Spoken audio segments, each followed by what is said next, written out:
கட்டாம அமைப்பின் ஆலோசனை குழு உறுப்பினராக தேர்ந்தெடுக்கப்பட்டு பொறுப்பேற்கும் அந்த வேளையில் இயற்கையின் மீதும் மருத்துவ அறத்தின் மீதும் உன்னதமான உறுதிமொழியை ஏற்கிறேன்.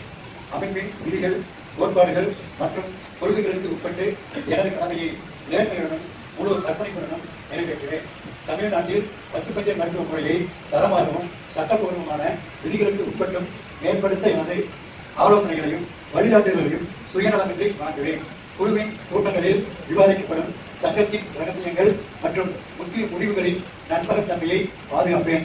அக்குப்பஞ்ச மருத்துவத்தின் பாரம்பரிய பெருமையையும் அதன் அறிவியல் வாழ்க்கையையும் காக்கும் வகையில் எப்போதும் எனது நடத்தையும் ஆலோசனைகளையும் அமைத்துக் கொள்வேன். இதற்கு எனது மனதாட்சியே சாட்சி என்று உளமாற உறுதிக் கொள்கிறேன்.